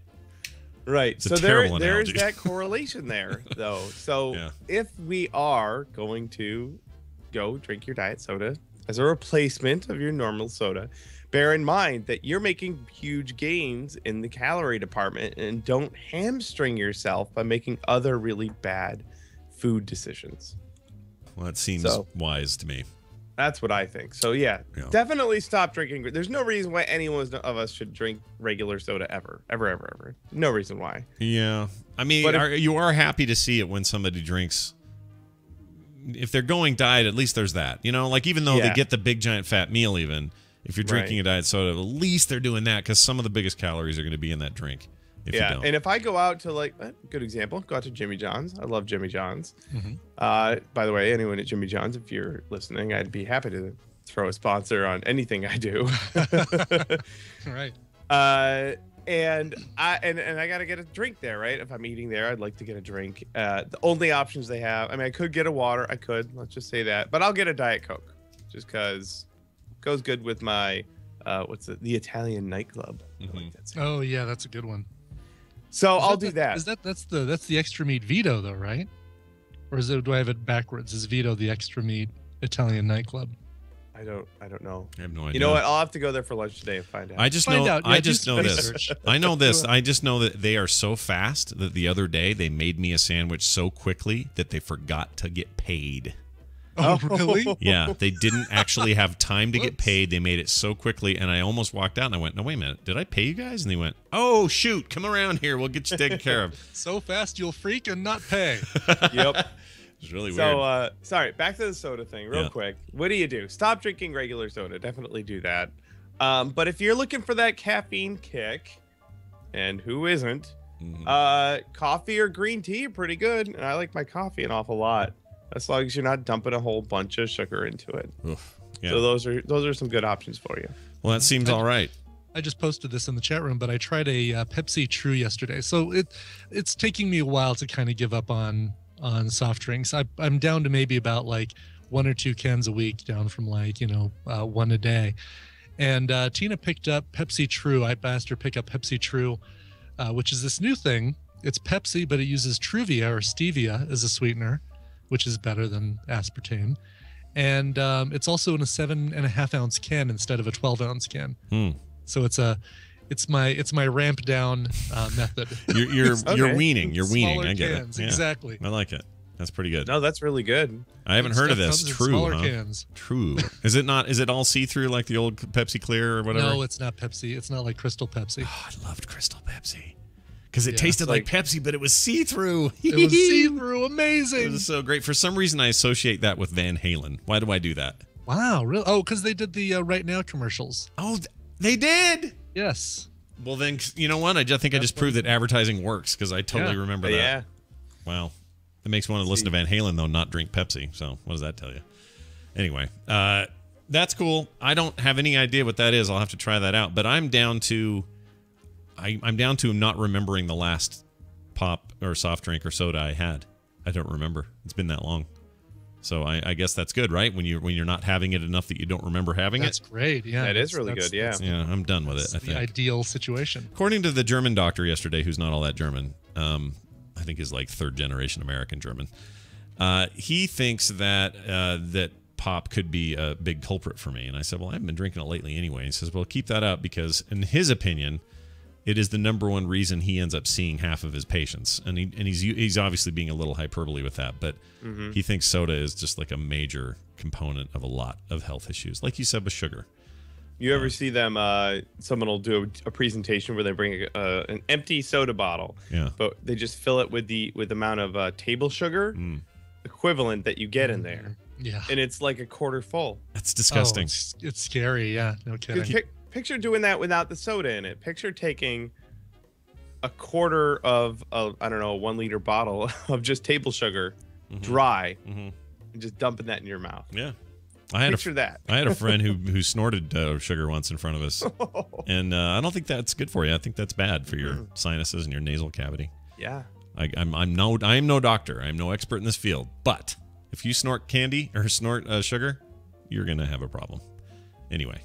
Well, there you go. Bill, it's always good having you on. But just real quick, grade your experience. How did it go? Was it fun? Did you have a good time over there? Oh, holy crap, man. I went to London Super Comic-Con. It was amazing. The people who ran the show are really, really awesome. I had several people come up to me and ask me about my stink bag. So pretty good Frog Pants presence there. Good, See, now if you're looking for a sponsorship, I think stink bag is the way to go. Yeah, they're looking for people all the time. I gotta come up with a product actually. Oh, no kidding! The kickstart the punished stink bag. Yeah, like a bag with like a zip top that also has like a disinfectant in it. Yes. Yeah. The carbon filter. Oh, perfect. Right. This is great. That's a great idea. It was really, really fun. I had a blast. The costumes were amazing. I'll be put up videos and stuff later if you look on the old YouTube channel. It was really fun, and I really hope they have me back again next year. Well, I hope they do, and you looked great, and it was fun seeing you. I always like watching you in your sci-fi cosplay, standing next to people in fantasy cosplay. There's just a great sort of conflict happening there that works for me, so I like it a lot. Well, good. Keep it up. Chinbeard on Twitter, of course. Punishprops.com. Yes, you're the man. We'll talk to you soon. Get some sleep. See you guys. Take a nap. See ya. All right. There you Poor go. guy sounds tired. I would be. I'd be pooped. I'm pooped now. Can't imagine how pooped he is. All right. Justin Robert Youngman III will be now joining us, at least in theory. Let's see how this goes. I don't know if he'll be in a car today or not. That was fun. That was like playing what's it called? Telephone bingo last week. Oh God, yeah, right. But that's I heard a sound that sounded like a bird. That means this. These are their stories. Oh, I'm terrible with names. I don't give a shit. Okay, great. Hey, it's Justin Robert Young on the phone. Hi, Justin. Hey, I don't, for the record. Oh, you don't? I never have. You never have. You don't give two of them. I don't give a shit. Great. You and Senator, what's his name? Forgot his name. Yeah, he's a senator. Fred Thompson. Fred Thompson. There you go. That's the guy. That you're talking about the Senator the Justin guy that we Young. were talking about earlier that tweeted about the smelly poo. Oh, that guy. That poor guy going to Dubai. Anyway, Justin Robert Young is on the line. You know him from Night Attack and various other things that happen around the internet on a constant basis. Justin, where are you today? Are you at home? You off? Where are you? By the way, that poor guy going to Dubai is my favorite Three Dog Night song. It's a good poor guy. The cover by to Dubai. Yeah, covered by That Smelly Poo. Did a great job on that cover. Justin? No, I'm in Oakland, and I'm just sitting in my studio, but I decided not to turn on the computer because I just turned it off, and I'm an idiot. So yeah, and nobody I'm wants just gonna do it on the phone. Nobody wants to see you in your condition. It's fine. Nobody wants to see this old mug. Some pictures I saw from South by Southwest showed me or assured me that the beard is still a threat. You know, you've still got that. That's going. It is. Well. Mm-hmm. It's getting, yeah, I don't know. I've been in flux with it. Like, part of me just wants to shave it, and then just have like a really weird mustache for a while, and then like build the beard back up, like so, like I have a beard, like a new growth beard for the wedding. Yeah. But I don't know. Yeah, it's a hard call because it's really fabulous what you have, and I assume now it's like kombucha or kefir. You know, it's alive in a lot of ways. It's cultured. It's got things in it that it's an ecosystem, really. It's got its own. Yeah, you know, to be honest, I don't know if it's state protected at this point. Here in California, we take our natural habitats very seriously. Right, right, and you I think can't. I probably have to file a permit for the city of Oakland and state of California to take anything to it. Yeah, and one would presume for Nerdtacular you'll fly here, but if you were driving, just like oranges and fruit, you'd have to check those at the border, and your hair to be the same. Someone's gonna have to get in there with a little pick and just make sure. Right, Yeah. brush it onto a petri dish and then look at it under a microscope. Oh, that's foul. Yeah, well, hey, listen, you call it foul, I call it nature. There you go. Living large. So what's on your mind today? What's going on? What's peeking out of your blinders? Well, I have, I guess, oh man, you were talking about something about Bill that I kind of wanted to touch back on, but I've been watching this show, Unbreakable Kimmy Schmidt. Oh yeah, it's new on Netflix. Was supposed to be an NBC thing. It didn't fly, so Netflix bought it and said we'll do it. And it's pretty great. I really love it. Are you familiar with the premise of it? I am. What's her name from The Office? Ellie Kemper. Thank you. She's in the 50s, goes into like a bomb shelter or something, right? No. What's the deal But there? go on. Oh no, I know what it is. She's part of a Joins a cult, cult, right? Right, a doomsday cult, and she's in the. You know what I was confusing it with? I was confusing it with the. With the Alicia Silverstone. What's his name? From Brendan Fraser. Brendan Fraser Mummy. movie, Yeah. right, where he's in a bomb shelter. Not Pleasantville. The other one. I can't think of the name. Comedy where he comes out of the doomsday bunker. But it's the same kind of idea. Blast from the past. No, Yeah. that's actually also wrong. Oh, It's basically a comedy takeoff on the remember the Dead Giveaway, like the three chicks that were in the basement of that dude's house in Cleveland. In Cleveland. Yeah. It starts off, every episode starts off with a Gregory Brothers auto-tuned version of a dude who witnessed them being broken out of this bunker. So it's a little wackier, it's now, instead of just some weird, sociopath S&M, sex dungeon guy. Right. It's a doomsday cult, and they're kind of wearing, very, a culty kind of like plain dresses and everything, and there's a religious element to it. Mm-hmm. But they look like Amish ladies. They do, yeah. And so there's that element, but it is really an insanely dark premise. Like, it has this kind of Hogan's Heroes sort of a tinge to it, that whenever you sort of like, everything about it is very wacky, but like there is, you're never really far away from the idea of this girl was traumatized and she had her life taken away from her, and that kind of pops here and again into the plot. But it got me thinking, what is that line for you guys of where tragedy meets comedy? Well, it's interesting because maybe there's a trend happening, because Last Man on Earth is sort of playing in that space a bit. It's not that tragic that you're the last guy, And I still haven't seen it, so I can't speak to the milieu of it. And I promise today is the last day I'll use the word milieu. It's not that tragic that you're the last guy? Well, it's tragic. Define tragedy. Well, you know what I mean. Like, it could be worse. He could be the last guy with his arm off or something. You know what I mean? Like, that would be, yeah. but my point is, like, there are more comedies, I think, coming out that are playing with that idea of here's a tragic thing or premise, and we're going to be funny around it. And usually it's like, go ahead. Yeah, it's like Tortuga in Breaking Bad is a good example of this. Like, it's, you know, it's Danny Trejo's head on a turtle, which is a horrifying, terrible thing, but it's kind of comical in the way that it's presented. For sure. Oh, certainly. For certainly. sure. Yeah. And there's always been like dark comedies and that I feel like that kind of fits in that, but this idea that you can make an entire show's premise around somewhat of a bad thing, then turn it funny, that's new. That feels new to me.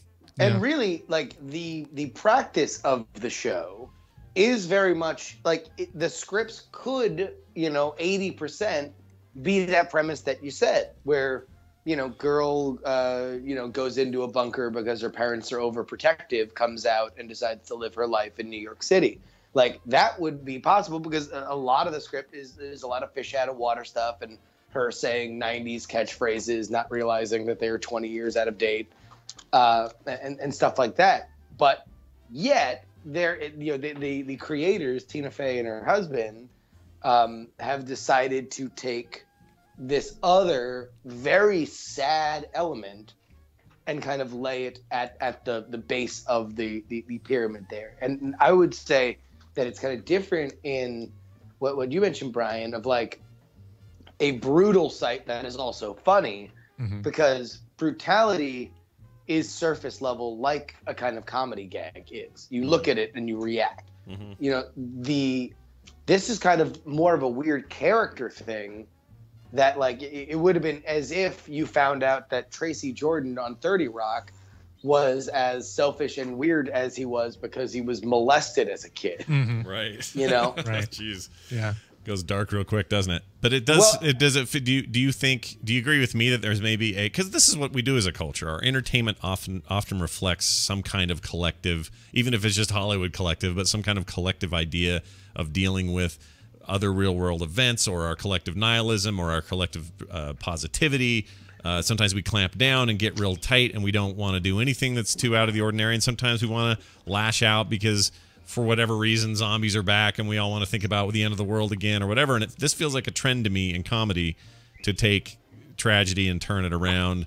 Maybe it's a reflection of, people being afraid to talk about certain topics in their stand-up because there's so much bad PR when that happens, and they've been recent examples. I don't know if I really buy the whole, like, I think that sometimes when we read into like, oh, well, America was ready to laugh again after 9/11. It's like, I always find that a little dubious, and it's kind of us laying our own narratives over top of random noise because we're uncomfortable with the randomness of life. But I do think that what is undeniable is that because there are so many different avenues to make art, and comedy, is certainly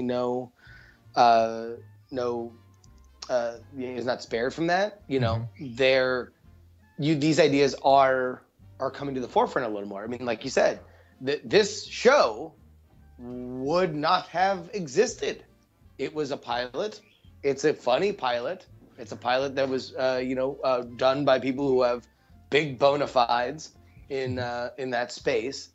So it's like, all right, let's, that this would normally be a slam dunk, but it has this weird premise. And I am sure part of the thought that went into them not picking it up, them being NBC, was, let's kind of not remind everybody up front, that it's like, even if you kind of lose it after watching it for a while, it is the theme song. The theme song is the songify the news version of the guy watching them escaping a bunker. Right. So it's like, it is there up front at the beginning of every single episode, and I'm sure that was a little too much for NBC, but it ain't too much for Netflix. And if it wasn't too much for Netflix, it probably wouldn't have been enough for, Hulu or Yahoo or Amazon and the other places, or if, the money was where it needed to be on YouTube or via a Patreon or something like that. Right.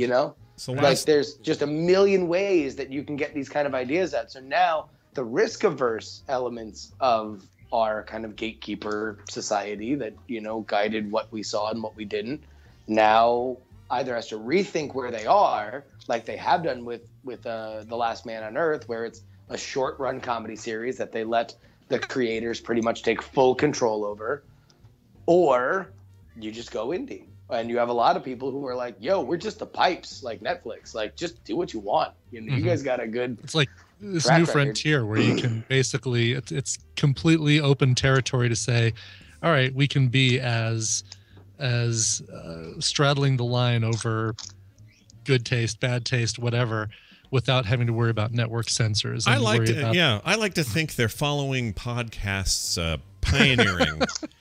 I hear they're back. Yeah, that's what I've heard. I've heard that as well. So here's I got a little counterpoint for you. Yesterday I was on Cord Killers with our good friends Brian Brushwood. You might be familiar with him. Ooh. Hacks. I know, right? Hacks.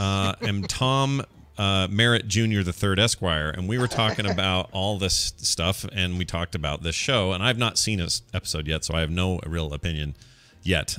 Plan to. Kim wants to see it, so we're going to watch it. But they both don't like it at all. And I was surprised by that because it seems up their alley, and I've heard nothing but universal praise from other people who I think are a lot like them. So I was kind of surprised to hear them both poo-pooing on it. A stinky poo is what they referred to it as, a smelly poo. Yeah. Whereas you seem to be quite the opposite, and often you guys, not that you guys always agree, but I can usually count on Justin having somewhat of in the same ballpark opinions as our collective group. So what do you say to that? What do you say to those two boneheads? Well, I don't know if either of them really dug 30 Rock. I think that if you did not dig 30 Rock, there's a large chance that you will not dig this. I also think that it kind of catches it catches momentum kind of the further it goes along. There are a few characters that really kind of find their own as you move along. And also it's like it is a series in which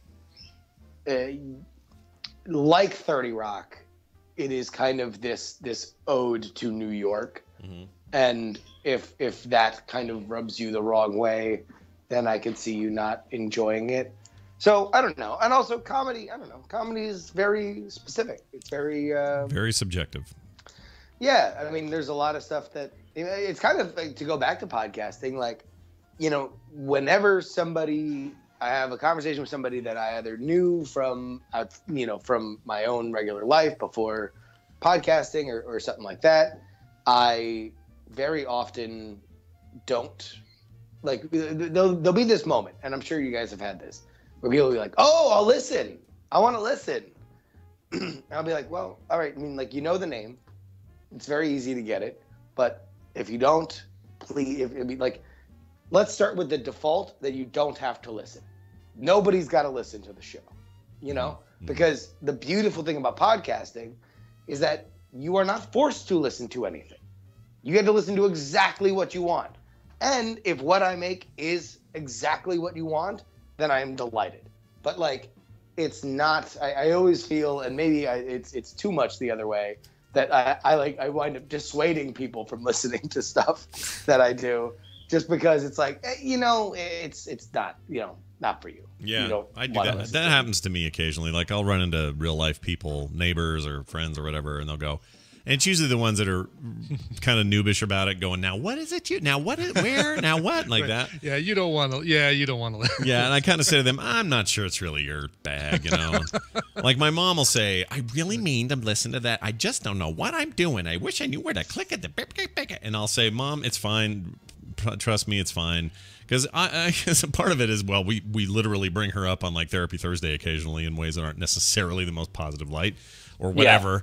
Yeah. And I love my mom, but whatever. Everyone, my kids will have lots of weird things to say about me when they're older. I'm sure of it. Yeah. But my point is it's just you know inherently who's going to get it and who isn't. Mm-hmm. And I know that Kim will like the Unbreakable Kimmy Schmidt or whatever it's called. Is that it? Yeah. But I know that one of her sisters, will hate it. It's just totally not for her. The challenge is with such a sea and breadth and just so much entertainment options for us now, vying for our time, our free time. The trick is finding the group that cares the most about what you're doing, like Diamond Club, like Frog Pants, Tadpoolers, like whatever. Like I've realized more and more, especially lately, the goal is not let's get everyone. The goal is let's get you. You being those who really care, and then really focus in and hardcore on you guys, and that's who I want. I don't care. I don't care if I don't want Joe. I don't want Joe America and Jane America converted. I don't necessarily need them. I need everybody else. You know, if that makes sense. That's the most freeing element I've ever had in my podcasting experience was realizing that I don't care about numbers. You know. Because numbers have always been about, well, how do we sell it to an advertiser? You know, the advertiser needs a certain number and they don't care who those people are. They just need a number. And if I don't care about the number and I only care about the people, and we stop worrying about who hasn't come to the party and we start worrying about who is at the party, then everything works out. Mm-hmm. There's nothing that hasn't worked itself out in my podcasting life that hasn't been solved by me just saying, well, hell, that we can solve it here. Mm-hmm. We can let's just have more fun with us. Mm-hmm. That's basically it. Like when somebody says to me, it's getting easier for when somebody says to me, you know, we'll do a scenario here. Someone comes to Brian and says, man, Coverville, that's just a big piece of shit, isn't it? Mm-hmm. And every day, if I had a nickel. Right. You'd have at least a nickel. You'd have at least 10 cents by now. But somebody would say that to you. The trick is to say, oh, well, then you're not, then okay. Then you weren't one of them. You know what I mean? Like, right. And quit trying to like salvage that one guy instead, you know, realize that he's just not one of them. Work on somebody else who I think the show would be a good connection for. Sure. You know, that sort of thing. It's totally right. Focus on the ones who already know. Or ask somebody who's listening to your show, who's loved it forever, hey, what kind of stuff do you guys like? You know? Yeah. Like, how can I better, or you know, without it being that kind of out on Front Street, how can I tease out from my current audience what they like the most? Because the funny part about all of this is that that's the best way to get new listeners. Is to have somebody who loves your stuff so much they want to get a tattoo on their forehead, and everybody is like, "Oh my God, that guy is like so in love with that. That show must be an absolute craze." Yeah. Everybody needs to pay attention to it. Sure. Yeah, when you find out that somebody went to a con back east somewhere dressed as a reference I made on the show once, that's when you realize. Oh God, wait, what? Really? Yeah, I can't remember what the reference was. It was something to do. This is a while back, but it was something to do with an old ELR reference, and I want to say it was like Howard the Graphics Man or something like that from an old ELR thing. And he showed up at a con like that, and of course nobody's gonna know what the hell it is. But I was in awe. I'm like, dude, that is like perhaps maybe not the greatest song in the world, but it is a tribute. You know, like that is an amazing tribute. Like holy poo! And then people are gonna ask, and then you know, it's them who the wellspring of greatness comes from. It isn't from me trying to track down. You know, it's not me trying to say, I hope one day Will Wheaton listens to my show. Yeah. Right. Yeah. It's the you want the people who are going to enjoy it to listen to it, and that's what it all comes down to. Yep. Well, especially when you realize what goes into actual success, like when podcasting. It's like, all right, well, so Scott, here's your two-step solution, and just because we're now on a streak and now it's really funny. I mention Kurt Schilling every time that I'm on the show. Your two-step solution is you do a podcast with Kurt Schilling, and you interview famous people. Right. You can now, congratulations, you now have a show that is 4 times as popular as this one. And it's like every other show that has a famous person that interviews other famous people. Right. Right. Like, that's it. Yep. So and it's like, yeah, that would be, I mean, that could be a fun show, right? It could be really interesting and people would like to listen to it. But maybe it's just not what you want to do. Right. You know? Yeah. Like, maybe it's just not what your relationship with that dude is, and maybe it's just not like you want to spend your days talking to PR representatives from other people. Mhm. You know? Mhm. Maybe you don't want to be dependent on, you know, like you have a great relationship with Blizzard, right? Mhm. Maybe you don't want to be in their ear, you know, every 2 weeks about like, oh, who else can we get on? You know? I don't want to do that to them. Like you very much enjoy the relationship that you have that I think is like super rad and kind of like friendly, copacetic. And you can keep it like that because you have made the shows you want to make and you're not just chasing, you know, a number. So, you know, a dog bark friends box will sponsor you at a certain CPM, you know? Yeah. No, you're totally right. And it's, I've learned a long time ago, if I'm not doing the thing I really want to do, then F this business. You know what I mean? Like, or any business. I don't just mean podcasting, but I really, you know, I'm done forcing myself down paths because someone either expects it or I think they should want it or any of that. I want to do stuff I love to do. Like this show would be, dude, let me tell you what TMS would be. The biggest daily grind pain in the butt ever. Oh, if we didn't love it. Yeah. Like it would be. This doesn't happen unless you love it. No, it's a huge commitment. It's 5 days a week. Or 5 shows a week. It's this huge amount of prep. It's all this pain in the butt. It's time. It's this hour and sometimes longer than that. Hour and a half, hour and sometimes 2 in some hours, depending on if it's Tuesday or not. But it's like, it's always this huge thing. And it would just not work if Brian and I weren't stoked. You know? It just doesn't. And that's the key. I'm telling you, that's the key. Like you can do a thing for only so long if you hate it. But I love this, and it's never felt like work to me. And also, it's evolved based on the people that are listening. And not the people that are. Yeah, of course. Yeah, it's a huge part of it. So much of the contributions. I mean, it's interesting. People always ask, how'd you get all the guests on the show each of the days? I never asked any of them. They all came to us and said, can we be on this thing? Hey, yeah, how about Tuesday? Or how about Wednesday? Or how about whatever? Even Wendy said we should do, and we started with her. She said, hey, what if I came on there and did this based on my little description of this thing I had planned?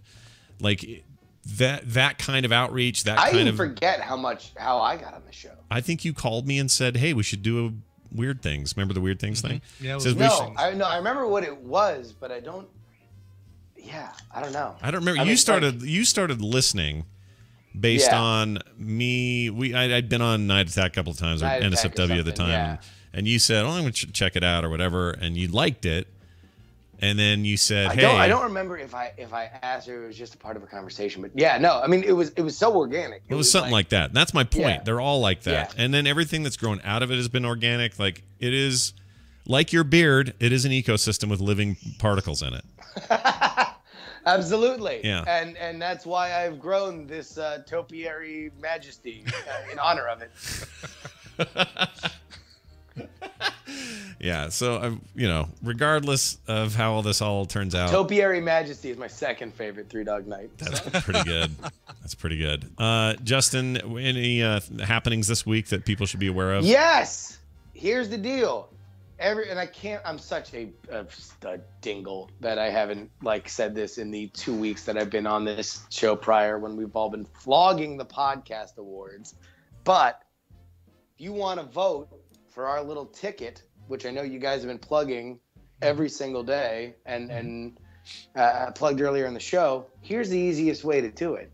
T2T2.eu. That is letter T number 2, letter T number 2.eu/pod awards.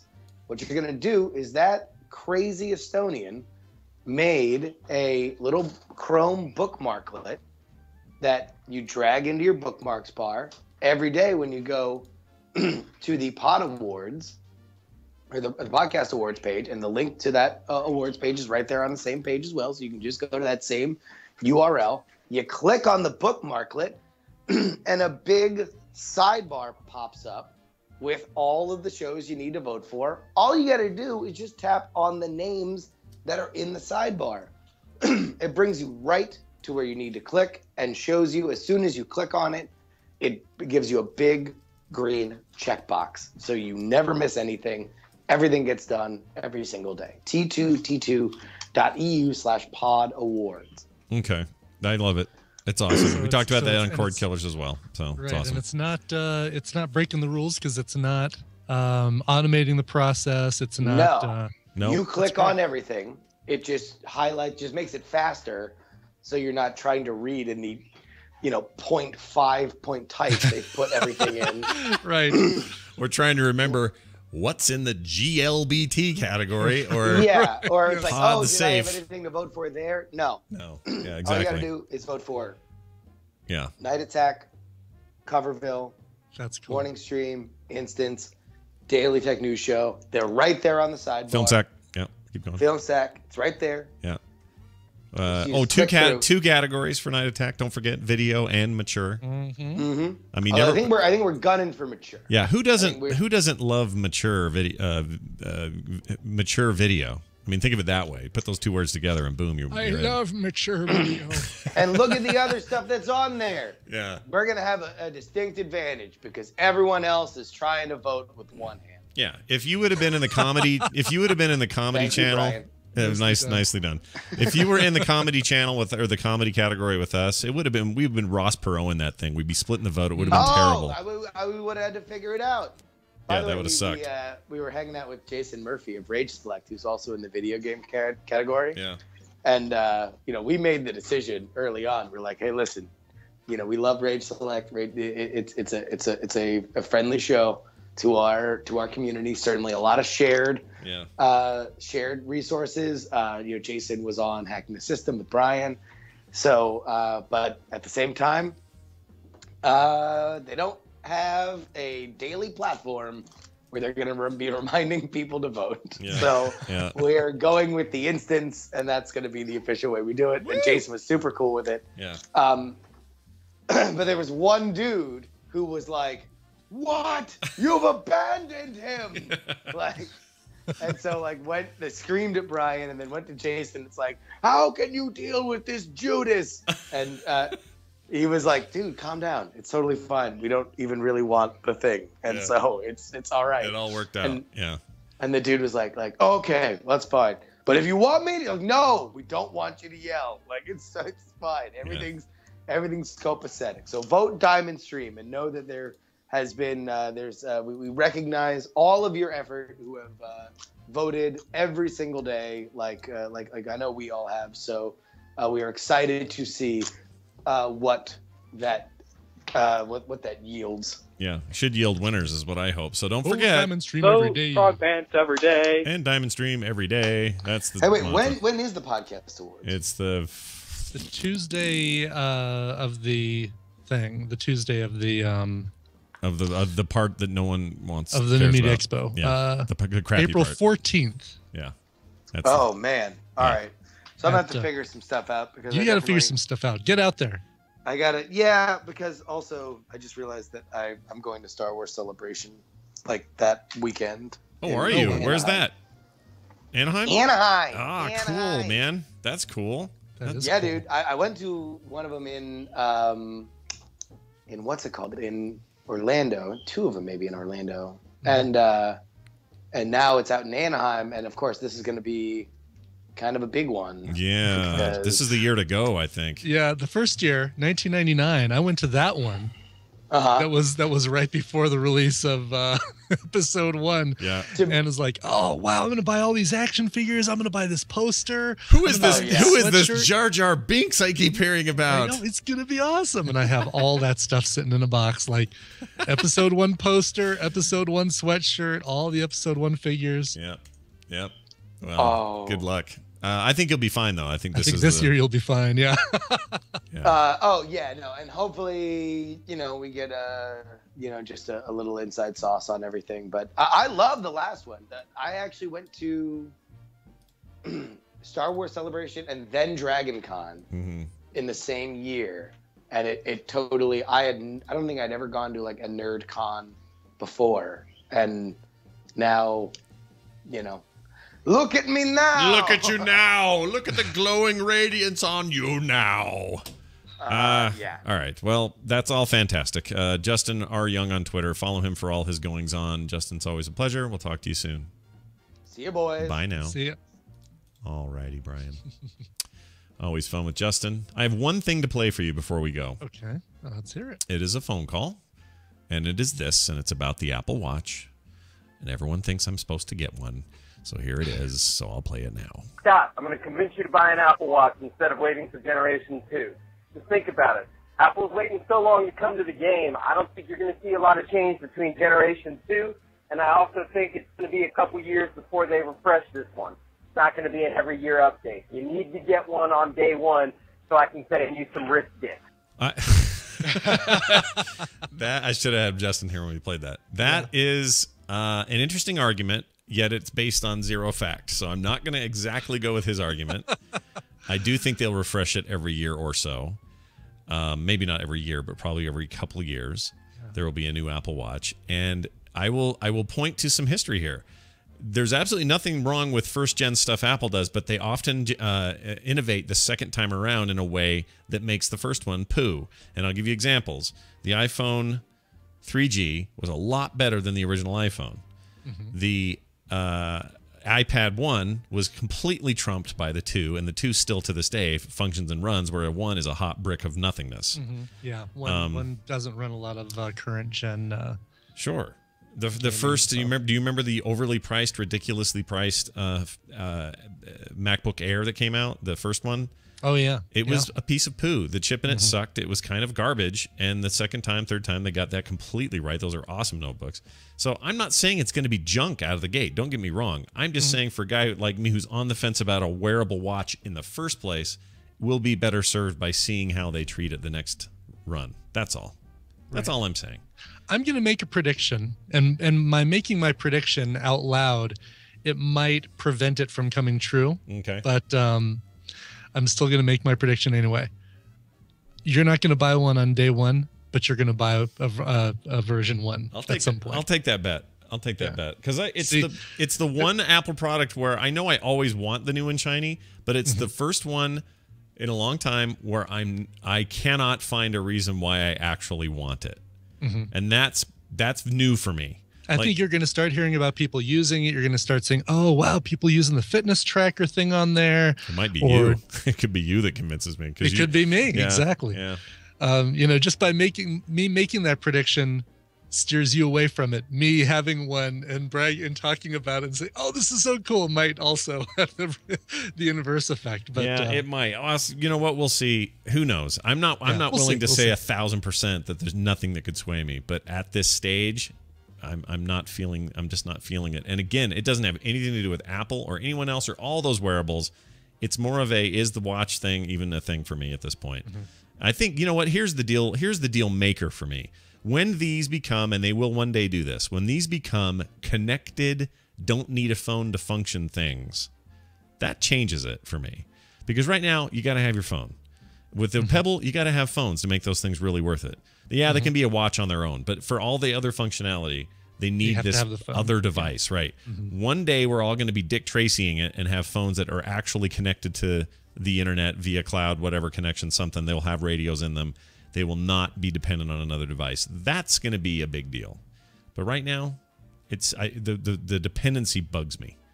And it's not just Apple. It's all of them, Sure. This is everybody's got the same restrictions. That's valid. That's a very valid point. That's my only thing. So that's part of it. But again, you may get it, and I may go, damn it, Brian. Your rad watch. I got to get it. All right. That's it for the show. Thank you all for being here. If you'd like to leave us a voicemail just like that one, you can. I've got more to play. I got a great one for tomorrow from Abby. Oh, cool. Yeah, someone who knows the difference between GLBT and LGBT. Yeah. And is she going and I are going back and forth in that trivia crack, in games. She knows her stuff. She does. That's for sure. She's awesome. And she's going to school us tomorrow. Cool. So I'm ready. I'm ready to be schooled. Watch for that. Frogpants.com/TMS. themorningstream@gmail.com is our email address. Again, the number's 801-471-0462. Keep those calls coming. Find us on Twitter, Coverville, Scott Johnson, Morning Stream. We'll be back tomorrow with Nicole and Tom, although in reverse order because Tom has some switcheroo in the morning. So spoiler alert, they're going to appear in reverse order. Really weird. Okay, Brian, do you have music? I do. This one's going out to Fritz Craig. Says, hi there, Ribbit and Pond Scum. Wow. Whoa. I'll be leaving on March 17th for 3 months of wandering around southern South America.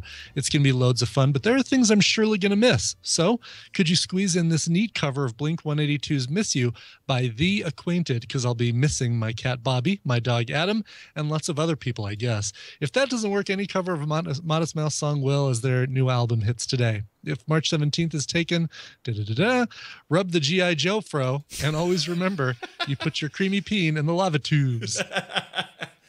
Creamy peen. That one will follow me to my death. I think so, yes. Yeah. All right, so Miss You. This is by a couple who started out as a YouTube channel. They started up a Patreon that has been pretty successful called The Acquainted. It's Thee Acquainted.